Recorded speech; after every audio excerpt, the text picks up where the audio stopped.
I believe the biggest problem in the world is that people don't understand themselves enough. This show is designed to help you understand your INFJ personality, heal from your past, and create a life that you love. I'm Sarah Kuhn, and this is the Quiet Ones podcast.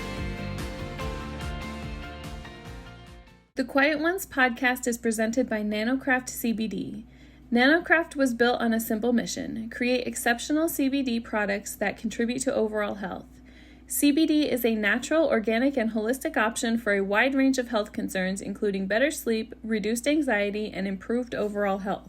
Recent studies have shown that CBD can alleviate feelings of anxiety and elevate your mood thanks to its ability to increase levels of the neurotransmitter of serotonin. Low levels of serotonin have been linked to depression. Traditional medications that are prescribed to patients with depression are designed to elevate levels of serotonin in order to give your mood a boost. And CBD oil has the same effect without the side effects of prescription antidepressants. I was diagnosed with major depression in 2014. I spent more than a year trying to find an antidepressant prescription medication that would work for me, with no success. I couldn't find one that I could tolerate because of the side effects. Along with depression, I have a general anxiety disorder, which leaves me feeling stressed, anxious, nervous, and scared a lot of the times. So a friend of mine suggested that I try CBD oil instead of prescription medication. So I got a bottle of the broad spectrum CBD oil from Nanocraft, and I took it every single day. I noticed results within 2 days. My anxiety was substantially lower. My mood shifted out of feeling numb and depressed to feeling more hopeful and happy. If you have depression, anxiety, or are just feeling down, because let's be honest, who hasn't felt off with everything that's going on in the past couple of years? You need to give Nanocraft CBD a try. Get 10% off your order when you order through the link at infjwoman.com/CBD. That's infjwoman.com/CBD. There's a link in the show notes. Are you in tune with your intuition? Does it speak to you loud and clear, or do you question the messages that you get from it? I have to admit that I'm not always 100% in tune with my intuition as much as I would like to be. It's so easy to let all of the day-to-day things get in the way. But I want to help you get back on track and get perfectly in tune with your intuition. So I created a 30-day challenge to help you get really clear on what your intuition is trying to tell you and to help you tune in. The Tune Into Your Intuition Challenge offers simple, structured daily lessons and exercises that will get you in tune with your inner guide and make it easier for you to hear that inner voice that's trying to tell you exactly what you need to do. I've mastered this practice through my own deep desire to listen to my inner guide. Spending time listening to my intuition is the most important thing that I do every single day. It's kept me calm, healthy, and grateful no matter what may be going on in my life. You might find this kind of personal growth intimidating or think it's impossible to make these kinds of changes, or that you don't have time to dedicate to this challenge. I'm going to help you get through those fears right now, though.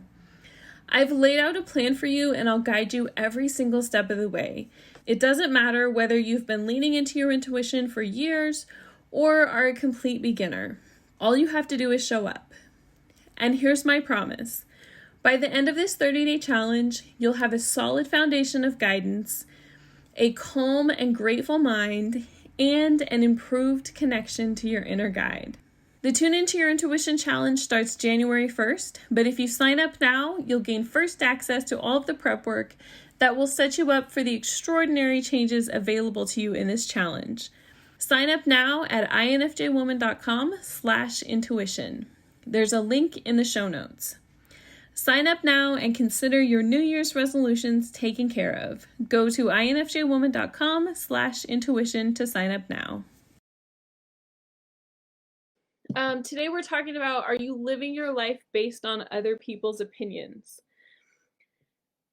This is a really big thing for INFJs because a lot of us do end up living our lives based on other people's opinions, which is sad, but it doesn't have to stay that way. Even if, it doesn't matter how old you are, even if you've made tons of decisions in your life, based off of what other people think, there's always time to change. There's always time to do something new. There's always time and the opportunity to live the life that you want to live. It's never too late. I always start thinking about this at this time of year because my birthday is December 20th. And then, we have Christmas and then New Year's. For me, I love New Year's resolutions because it's like a time for me to pause and reevaluate my life and see what decisions that I've made throughout the year that have been good decisions, see if there's something that needs to change. And I always have a list. I kind of keep like a running list in my head of things that I want to change. And then there's those things that I've been, planning on changing for for a long time that haven't changed. And New Year's comes around and I'm always like, okay, this is the year. This is the year. It's going to happen. I'm going to make it work. And I always get really hopeful. And maybe that's why I like this time of year, because it feels like there's a lot of hope. And plus I like the magic of Christmas. I like the idea of magic.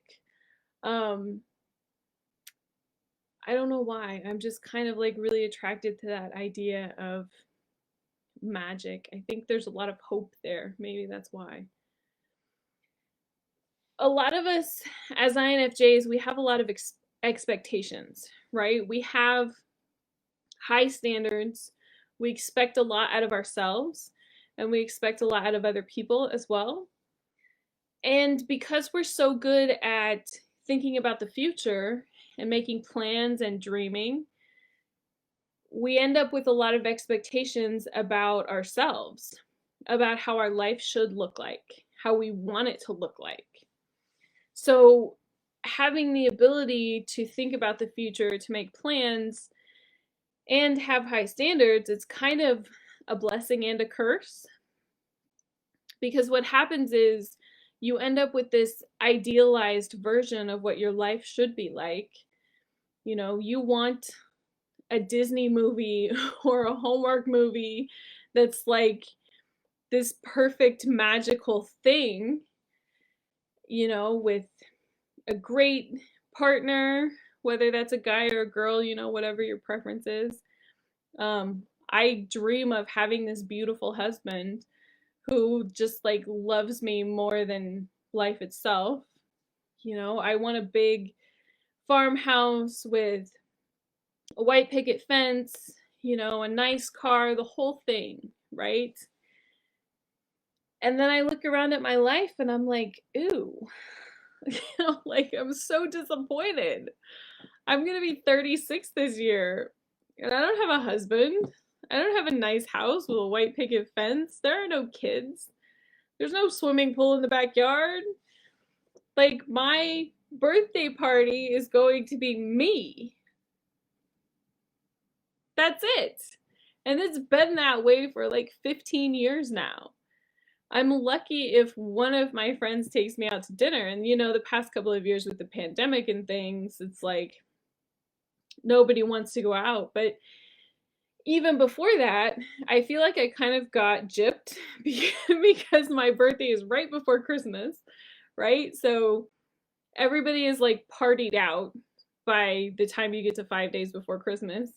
And they're either traveling or they may even be going to a holiday party already on that day. And they're just like done. They're like, okay, it's time for Christmas to be over with and let's just move on to something else. And plus, most people don't have a lot of money during that time of year either. So it's like, great. I'm going to start having half birthdays in June.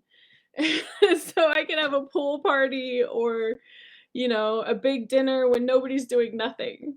And maybe I should do that because that's actually a really good idea. But we have a lot of expectations.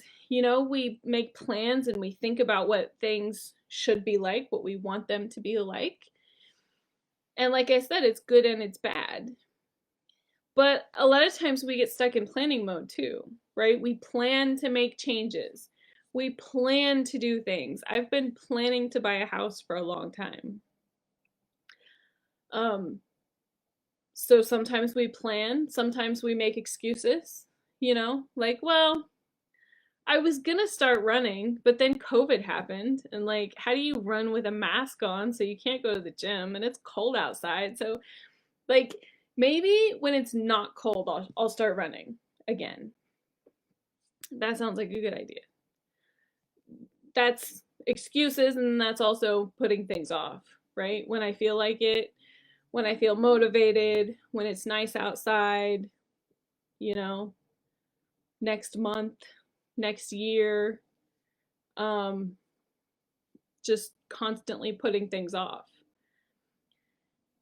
The expectations, a lot of times, most of the time, really, they set us up for failure because, we expect things to be a certain way, and we have, like I said, we have like super high expectations. And then we get stuck in those expectations and we find it really difficult to be thankful for what we have. Because what we have is a lot better than what most people have, but it's not what we want, right? And so it's easy to start looking around and going, "Oh, is this it? Like, is this everything? This is life? I thought it was going to be better. I thought it was going to be different." We also get stuck in people pleasing, right? I started with the question, are you living your life based on other people's opinions, based on their thoughts, based on their wants and their desires? We're really good at people pleasing, right? It comes naturally to INFJs because we have extroverted feeling, right? So we can feel what they're feeling. We know what they're thinking. It's pretty easy to guess. Plus, you mix that with your introverted intuition, and you have this ability to know things. You see all the patterns, you make all of the connections. You know what other people want. And whether it's your family, your parents, your siblings, your grandparents, maybe it's your boss, maybe it's your husband or your wife, maybe it's somebody else who's a big influence in your life. We don't want to disappoint these people, right? We care about them a lot, and we don't want to get into arguments with them. There have been several big changes in my life that have been significant from this aspect. When I was younger, I didn't want to do anything that my parents didn't approve of. So if they told me not to do something, I would never go near it. If they told me that I should do something, then I made that a focus. My parents told me that I should go to college and that I needed a college degree, and it didn't matter what the degree was in, it didn't matter what school I went to, I just needed a bachelor's degree. I believe that they focused on that because neither one of them have a bachelor's degree. My mom has an associate's degree and she's a nurse and she has tons of experience, but she doesn't have a bachelor's degree, and she knows that that's held her back from some things. And my dad doesn't have a bachelor's degree either, and he has experienced what it feels like to have 30 years of experience and not be able to get a job because they won't even look at you if you don't have a bachelor's degree. So I know that that was a big focus for them. They wanted my life to be better than theirs was. And I appreciate that. But at the same time, I know that I can't live their lives. I know that what I want out of my life is different than what they want. A few years ago, before the pandemic, it was 2017 actually, I was going on a cruise, and I was living in Missouri close to my parents, and the cruise was leaving out of New Orleans, and I had never been to New Orleans before. And in flying to New Orleans, I had to be at the airport at like 4 o'clock in the morning or some strange thing. And my dad got up really early to go to work that early anyway, so he was like, I'll just drive you to the airport. So I remember riding to the airport with him, like being half awake. And he said something like, I just want you to know, I think you're completely crazy. I'm like, why? For going on a cruise? Like, it might be fun. I've never been on a cruise. I mean, I think it's gonna be fun. And he's like, well, it's not just going on the cruise, but it's also like going to New Orleans. That's crazy. And I'm like, why? What's wrong with New Orleans? I mean, I know that there are hurricanes there, but we can see the weather, and there's not going to be a hurricane there in the time that I'm there. And he's like, well, you've never been there. And I'm like, well, that's true. I've never been there, but isn't that a reason to go? Don't you want to know? Don't you want to go to places that you've never been and see things that you've never seen? And he goes, no, I don't ever want to go to a place that I've never been to before. And I was like shocked. I was like, what? I think that's fun. I think that's exciting and interesting. Like, I don't want to go on vacation to the same place twice. If I have the opportunity to go on vacation, I want to go to a new place every time so I can see new things and experience new things. And he's like, well, that's crazy. And I'm like, I don't understand that. And he's like, well, not only are you going to New Orleans, you're going to Mexico too. And I'm like, well, yeah, so? And he's like, I don't want to do that either. That's a foreign country. And I'm like, well, I've been to foreign countries before. I've been to England. And I'm like, you've been to Mexico before too. You've been to Canada. Both of those are foreign countries. He's like, yeah, but I don't ever want to go again. I don't want to leave the United States. I'm like, okay. I mean, I can see how some people would feel that way. I don't feel that way though. I would love to travel more. I want to see all the places that I haven't seen. I want to go to the Maldives. I want to go to there's another place over there that I can't remember the name now. It's like the United Arab Emirates. I know I said that wrong. I'm thinking about the place. There's a Formula One race in a place that's called Abu Dhabi. But I would love to go over there. I've watched YouTube videos of it. And I mean, I know this sounds like really crazy. I want to go to North Korea too. I know that people go there, or like they used to go there before the pandemic, as tourists.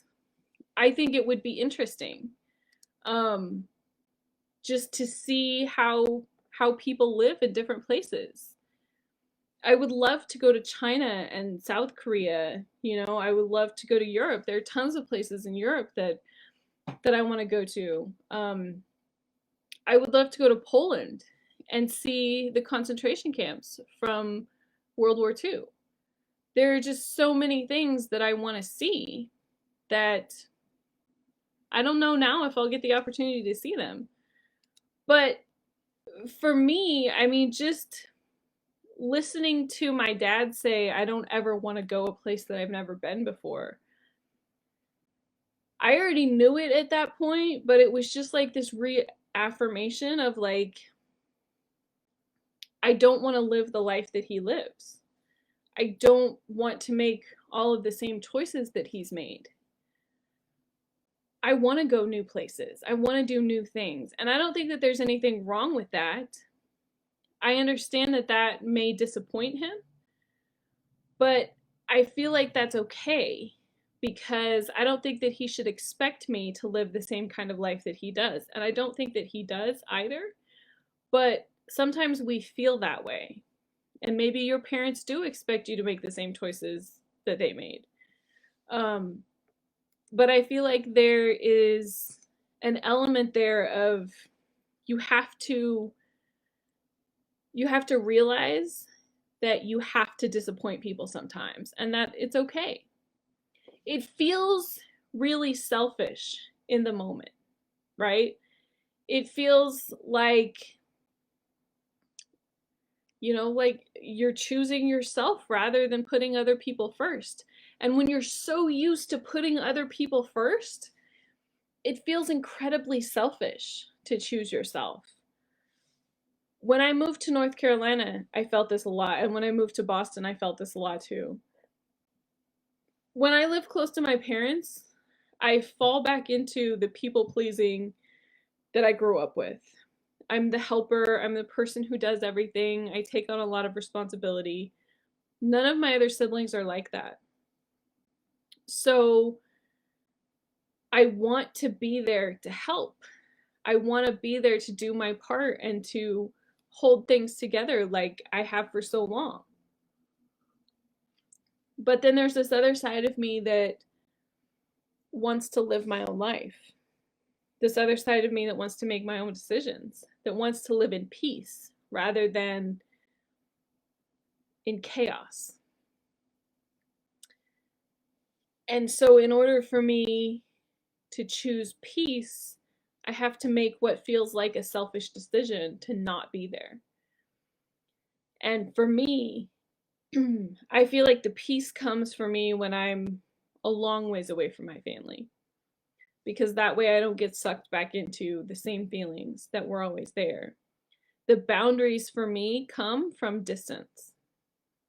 It helps me to set boundaries and to keep those boundaries in place because I know that they're important, that they're necessary for me. I've just excuse me, speaking of chaos, I just started reading Jordan Peterson's book that's called 12 Rules for Life, an antidote to chaos. And in the first chapter, he talks about how peace and chaos are so close together. They're almost like yin and yang. And the most happiness that you're going to find is on that line right between peace and chaos. And I feel like that's true for me too, because I do things that make me uncomfortable, right? Going to New Orleans, it was fun and exciting, but it was also scary and terrifying. And it was on the verge of being uncomfortable for me, right? I'm conscious enough of the dangers, especially in big cities and places that you've never been before. So I keep myself very protected. Like I don't go downtown at nighttime. I'm not one of those people who walks down Bourbon Street. I make sure that I'm in crowded places with other people, all those things to keep myself safe. But I like to be in a place that is uncomfortable. I don't want to be in chaos. I want to be on the verge of peace. But I want as much uncomfortableness as will help me grow and learn new things and experience new things. It takes a while to get there, though. You have to learn how to get to that point because most of us, we want to be comfortable. We don't want to disappoint people. We want to avoid arguments. We want to be comfortable, right? You probably know what you already want out of your life. You know what you should be doing. You have this idea in your head. You have these feelings. Your intuition is telling you you should be doing this. And you're ignoring it or you're putting it off. I'm really good at putting things off. Maybe you're trying to reason your way out of it, like I was with moving across the country, like that doesn't make sense. Why would I do that? That doesn't make any sense. And so you're like trying to use logic and reason to get yourself out of it, to feel better about the decision to ignore it. Or this one is really good, and it sounds really weird, but a lot of people do it. You think the problem will fix itself magically. My parents think this. And I'm really good at being critical of other people. I'll just say that. I don't encourage it.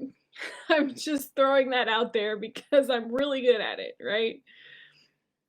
So my parents have a problem and they just feel like it's gonna fix itself magically. Maybe if you just ignore it, if you just let it go, it'll fix itself magically. And when I see them doing that, like it takes everything for me to be like you are not very self-aware, and you just want to go down the whole thing of being like, this is insane that you're doing this, that you're making these decisions. And, you have like this whole soapbox approach of like, you need to stop ignoring this problem and start fixing it, right? You need to take action.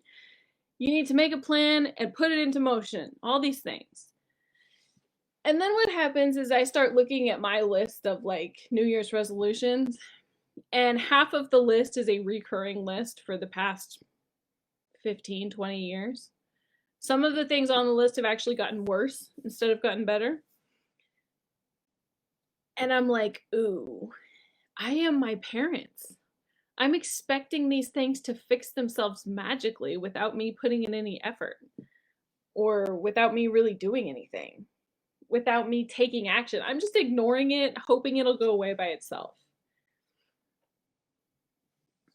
That is like, that's a difficult realization. It stings.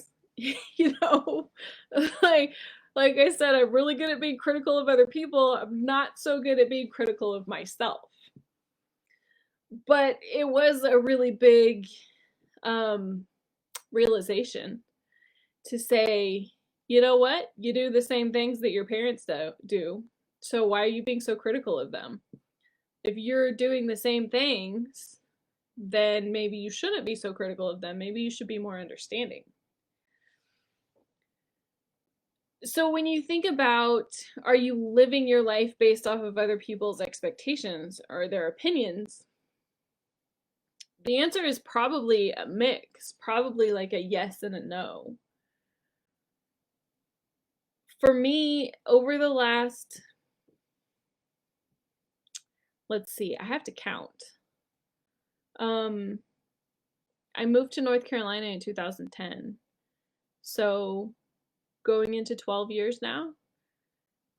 Um, I've I've definitely been moving away from living my life based off of other people's opinions. But I've had, I focus on my parents when I think about other people's opinions. I focus on my older sister because she had a lot of influence over me when I was younger. But then I have to look at like the friends that I've had, the bosses that I've had. There have been a lot of people that have had a lot of influence over me. And it's really only been in the last 3 years, maybe, that that influence has changed. And I felt like I'm more living my own life, that I'm making my own decisions. And even in that, there's a lot of responsibility there, right? Because when you're making your own decisions, then if it goes wrong, there's nobody else to blame. It's really easy to be like, okay, I'm going to let my parents make the decisions for me. I'm going to let my boss make the decisions for me. I'm going to let them tell me what to do. Because when it goes wrong, then you have somebody to blame. You could be like, well, my parents screwed up and that's why I'm a mess. It's easy to do that. It's a lot harder to say, I screwed up and that's why I'm a mess.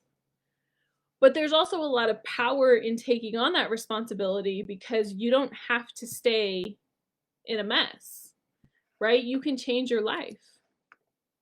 I forget where the saying comes from, but I think it's probably from a movie. It's like, you're not a tree. You can move. If you don't like where you are, you can move. If you don't like how much you weigh, you can lose weight or you can gain weight, whatever your issue is. If you don't like the area that you live in, you can move to a different state. You can move to a different country. It might be a little bit harder now, but it's possible, right? There's so much about your life that you can change. I know a lot of us focus on our jobs. We hate our jobs. We want to do something different. Well, I mean, if I'm not proof enough that you can start writing without being a writer, without feeling like one, I don't know what kind of proof that you need. You can change. There's so much opportunity nowadays. There's no reason to be stuck doing something that you hate, especially living a life that you hate. There's always room to change. There's always room to fix things. And like I said, you probably already know what you should be doing, right? You have a feeling. Your intuition is telling you there's something that you should be doing. Maybe it's that you need to move. Maybe it's that you need to change careers or need to start working on changing careers. Maybe it's that you should be doing something else. Whatever it is, you should be listening to your intuition because it's trying to tell you what to do and trying to lead you in the right direction. Do you know what it's telling you? Are you in tune with it enough? Are you aware of it enough? Do you listen to it enough and believe what it says enough to be able to know what it says and to be able to take action on that? Listening isn't enough. You have to be able to take action, to put what it says into life, right? So if it's telling you you need to be in a different part of the country, you have to be able to move. If it's telling you you're supposed to be a writer, I know you don't think that you're supposed to be a writer, but you need to be a writer, then you have to have the ability to say, okay, I'm going to learn how to start a blog. I'm going to start writing. If it's telling you you need to start a YouTube channel, then you have to have the ability to say, okie dokie, I don't like being on camera, but I'm going to figure it out. I don't know anything about YouTube. I don't even know how to record a video. But let's get going. Let's figure it out. That's one of the things that my intuition is telling me, by the way. It's like, you need to figure out YouTube. And I'm like, ugh. I'm working on it, but it's difficult. And I don't like it. But I'm working on it. Now is a great time, honestly. Even if you're not into New Year's resolutions, now is a great time to be thinking about it and focused on it because, the start of a new year is a great time to be making a change. Everybody's going to be making changes, right? And even if you've never kept a New Year's resolution before, that doesn't mean that you won't keep one now. I very rarely keep my New Year's resolutions. I like to make them. Like I said, I have a running list for like the past 15 years. But I ended up keeping one. And that's my blog. My blog that's called INFJ Woman. That was a New Year's resolution, and I've had it now for 3 years. That's proof that even though you don't have a good track record of keeping resolutions or keeping up with changes, you can change things. You can change that habit and make them permanent. So if you are struggling with knowing what your intuition is trying to tell you, I'm doing a 30-day challenge that's starting January 1st. It's called the Tune Into Your Intuition Challenge. It will help you get more in tune with your intuition, help you understand what your intuition is trying to tell you, help you build that trust back so that you know exactly what it's trying to tell you and exactly what you need to do. And it'll help you make those changes in your life and make them permanent. Make sure that you go check it out. You can find all of the information at infjwoman.com/intuition. This is something too that will help you whether you just found out that you're an INFJ and you're not really even sure what your intuition is, or if you've known for a while and you just want to tune in a little bit more. It'll help you a lot. It's helped me. Everything that I've learned about leaning into my intuition and recognizing what's going on and taking action, all of it is in this challenge. So you should definitely go check it out. Again, you can find it at infjwoman.com/intuition. Are you in tune with your intuition? Does it speak to you loud and clear, or do you question the messages that you get from it? I have to admit that I'm not always 100% in tune with my intuition as much as I would like to be. It's so easy to let all of the day-to-day things get in the way. But I want to help you get back on track and get perfectly in tune with your intuition. So I created a 30-day challenge to help you get really clear on what your intuition is trying to tell you and to help you tune in. The Tune Into Your Intuition Challenge offers simple, structured daily lessons and exercises that will get you in tune with your inner guide and make it easier for you to hear that inner voice that's trying to tell you exactly what you need to do. I've mastered this practice through my own deep desire to listen to my inner guide. Spending time listening to my intuition is the most important thing that I do every single day. It's kept me calm, healthy, and grateful no matter what may be going on in my life. You might find this kind of personal growth intimidating or think it's impossible to make these kinds of changes, or that you don't have time to dedicate to this challenge. I'm going to help you get through those fears right now, though. I've laid out a plan for you and I'll guide you every single step of the way. It doesn't matter whether you've been leaning into your intuition for years or are a complete beginner. All you have to do is show up. And here's my promise. By the end of this 30-day challenge, you'll have a solid foundation of guidance, a calm and grateful mind, and an improved connection to your inner guide. The Tune Into Your Intuition Challenge starts January 1st, but if you sign up now, you'll gain first access to all of the prep work that will set you up for the extraordinary changes available to you in this challenge. Sign up now at infjwoman.com/intuition. There's a link in the show notes. Sign up now and consider your New Year's resolutions taken care of. Go to infjwoman.com/intuition to sign up now. Thank you so much for listening. I really appreciate every single one of you. Please make sure that you subscribe if you haven't already, and leave a review wherever you listen to the podcast. It helps other people to be able to find us. Thanks again for listening, and I will see you again next week. Hi there. I just wanted to take a minute to say thank you so much for watching this video. I really hope that you enjoyed it. Please consider subscribing to my channel. I'm working very hard to produce content that will help you, and I really, really appreciate your support. Also, if you want some more inspiration, check out this video right here.